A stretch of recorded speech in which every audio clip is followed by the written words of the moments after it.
Jules, it's Brian.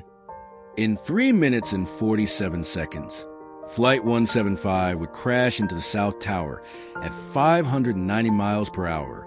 But before that happened, one man left a message that would be played in courtrooms, memorials, and hearts around the world for the next 23 years. This is the story of a voicemail that refused to be forgotten. September 11, 2001, 8:46 a.m. 2,977 people would lose their lives that day. 265 passengers and crew on 4 hijacked planes. 2,606 in the World Trade Center and surrounding area. 125 at the Pentagon. But behind every single number was a name, a face, a family, and in some cases, a final message. Flight 175 carried 65 souls. Brian Sweeney was passenger number 38, seat 31B, and at 8:58 a.m., he picked up the airphone. Brian David Sweeney was 38 years old, a former Navy pilot, a Desert Storm veteran who'd flown F-14 Tomcats off aircraft carriers. He'd survived combat missions over Iraq. He'd landed fighter jets on aircraft carriers. In the dark, he was trained for crisis. But nothing could prepare him for September 11th, 2001. Brian was flying from Boston to Los Angeles for a work trip. His wife, Julie, was home in Massachusetts. They'd been married just 2 years. Still newlyweds. Still building their forever. At 8:42 a.m., 5 hijackers stormed the cockpit of United Airlines Flight 175. At 8:52 a.m., the plane made a sudden turn toward New York City. At 8:58 a.m., Brian picked up the airphone. He had 2 calls to make, 2 final goodbyes. The first call went to his mother, Louise. The second call went to voicemail. Julie wasn't home. She was teaching a class. So Brian left a message. 30 seconds that would echo through eternity. His voice was calm, steady, almost peaceful. Jules, it's Brian. Listen, I'm on an airplane that's been hijacked. If things don't go well, and it's not looking good, I just want you to know I absolutely love you. I want you to do good, go have good times. Same with my parents and everybody, and I just totally love you, and I'll see you when you get there. Bye, babe. I hope I call you. 3 minutes and 47 seconds later, at 9:03 a.m., Flight 175 struck the South Tower between floors 77 and 85, 590 miles per hour. All 65 people on board were killed instantly, but Brian's voice lived on. Julie Sweeney came home at 10:30 a.m. The towers had already fallen. The world had changed forever. She saw the blinking red light on her answering machine. One new message. She pressed play. Julie would later say, I listened to it once and I fell to my knees. I couldn't breathe, but I also felt peace because in his final moments, he wasn't panicking. He wasn't screaming. He was loving me. That voicemail became her most precious possession. The last time she would ever hear his voice say, I love you. But it also became something more. It became evidence. In 2003, Julie Sweeney made an impossible decision. She sued United Airlines for negligence in the wrongful death of her husband. And in that courtroom, she played the voicemail.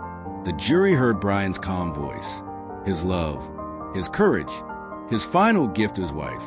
The courtroom fell silent. Jurors wept. Julie won her case. But she would later say, no amount of money brings him back. But his voice made sure the world remembered he was more than a number. He was Brian, and he loved deeply until the very end.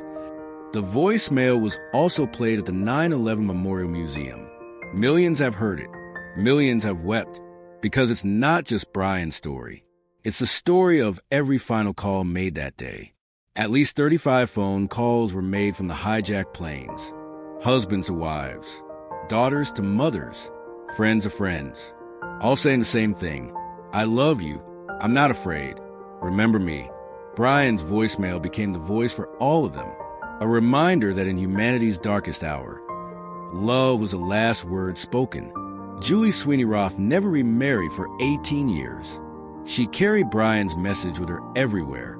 she became a teacher of resilience, a speaker on grief and healing.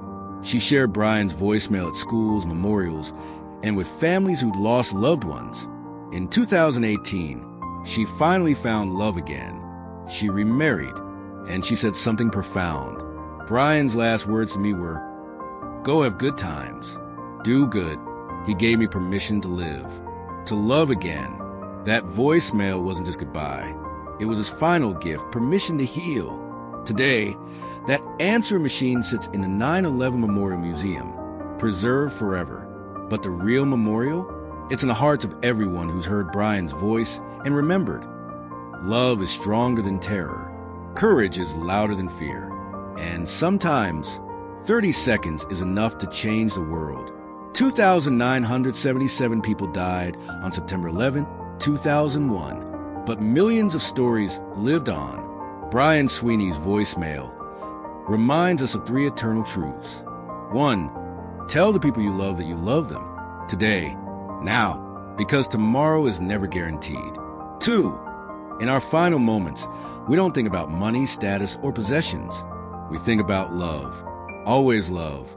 3, one voice, one message, one moment of courage can echo through eternity. Brian didn't know his voicemail would be heard by millions. He just knew he had to say goodbye. He had to say, "I love you," one more time. And that simple act of love became immortal. If this story moved you, I need you to do something for me. First, leave a comment below telling me, who would you call in your final moments? What would you say? Let's honor Brian's memory by celebrating the people we love. Second, share this video with someone who needs to hear it. Someone who needs to remember that love conquers all. Third, hit that like button if you believe these stories, these objects, these voices deserve to be remembered. Because here on One Object, 1,000 stories, we don't just tell history. We preserve the human heart behind it.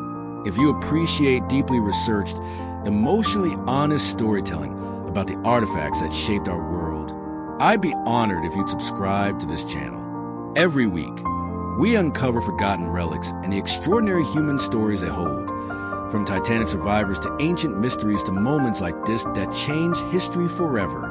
Your subscription helps ensure these voices are never forgotten. Thank you for watching. Thank you for remembering. Never forget, September 11, 2001.